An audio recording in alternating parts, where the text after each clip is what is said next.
Organizing your research is one of the most challenging steps in the process of preparing a research speech. Because research has the potential of being very boring, it's important that you work on both the art of your speaking, in other words, the way in which you creatively prepare and stylize your speech, but also the science of your speaking, which is the way you organize and effectively articulate your speech. As is true in all aspects of public speaking, when organizing information, you must do it with your audience in mind.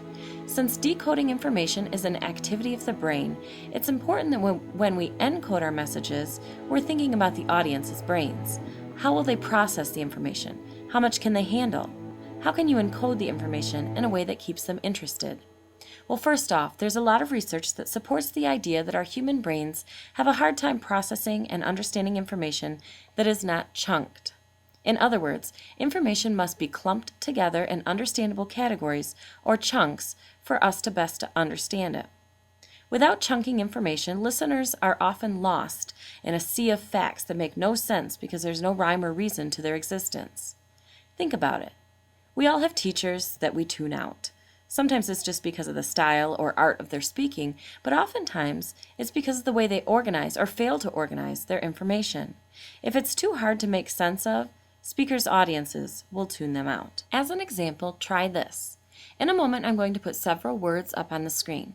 See how many you can remember after the screen fades to white.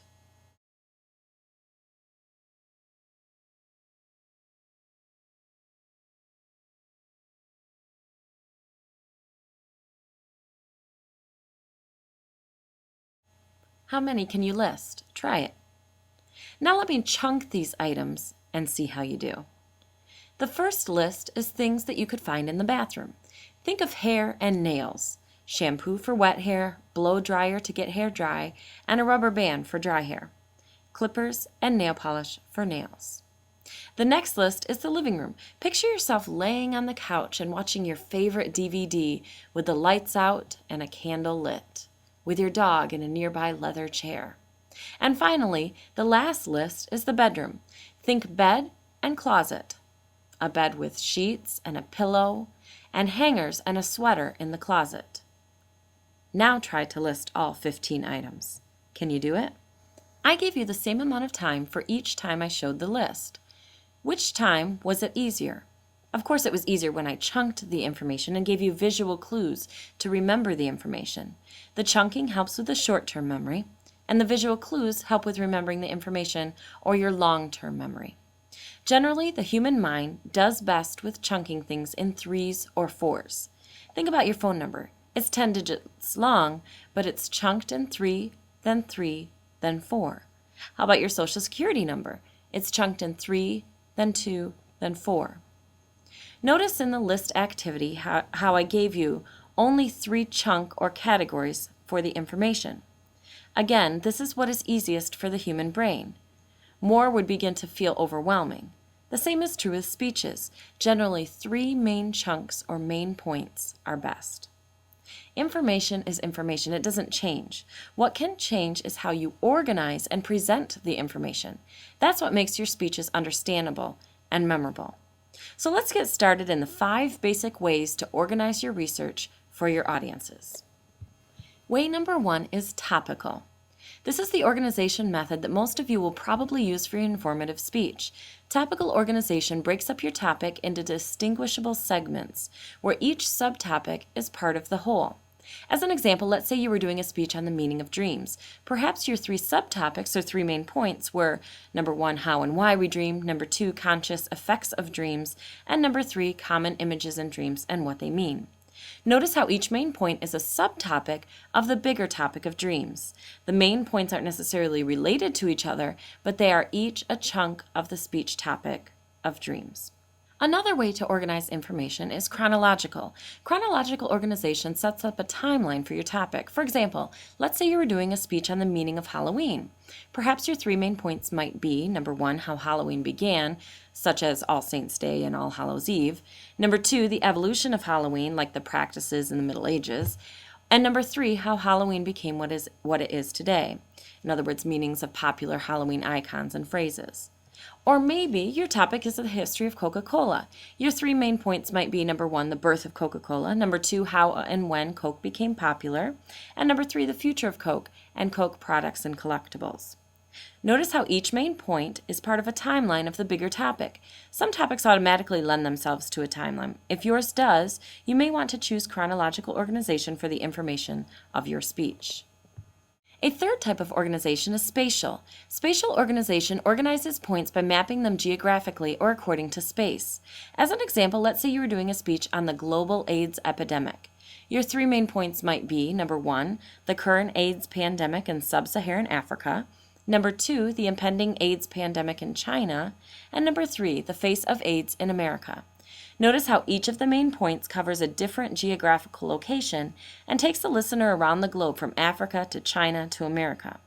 If your topic deals with geography or space, you may want to choose this type of organization for your speech. Fourth type of organization is process. Some informative speeches describe or demonstrate a process for an audience. Process organization identifies a sequence of steps. For example, let's say you were demonstrating the process of the Heimlich maneuver for your informative speech. Maybe you would organize your information like this. Number 1, how to assess the need for Heimlich. Number 2, how to properly administer on a conscious victim. And number 3, how to properly administer on an unconscious victim. Or maybe you plan to show your audience how to create a professional website. You could organize your information according to the process like this. Number 1, what to do before you create a website. Number 2, how to create the website. And number 3, how to post the website. The final type of organization is problem solution. Problem solution explains a series of causes and effects where the problem is described and a solution is proposed. This type of organization is used with persuasive speeches. Now remember, in preparing your informative speech, that informative speeches cannot be persuasive. So you most likely would not use this type of organization for your informative topic. As you can see, the way in which you organize your information is key in helping your audience to understand and remember it. Audiences rarely connect with a speaker who lists off facts in a long string. Instead, as speakers, we must do our job to turn our information into an organized and well-packaged speech. If you were to strip down an organized and well-packaged speech to its bare bones, here's what it would include. It would include an introduction, which also includes an attention getter, sets up the topic, and has a strong thesis, which is the point you want to make. It would also include a preview statement, which previews your 3 main points so that the audience can begin organizing the information in their heads before you get into the meat of your speech. It's kind of like when teachers put the schedule on the board each day. It helps you organize in your own mind what's coming up. The next thing that a speech skeleton includes is 3 main points. And finally, the speech skeleton includes a conclusion that sums up and ends the speech memorably. Now this, like I said, is the speech skeleton, and these are the parts that your speech must have. For your assignment, make sure you determine the organizational pattern that will work best for you. Then decide on your 3 main points. Write both down on your 3 main points handout that Ms. Price gave you. If you haven't done any research up to this point, deciding on your 3 main points will be very difficult because you won't know what research is out there and what subpoints the research might support. So make sure that you've done and read some preliminary research before making these decisions, or you might have to change your mind later, which could add more work and frustration. Good luck organizing your information in a way that's understandable and memorable. Remember, there are no boring topics, just boring speakers. Don't be one of those.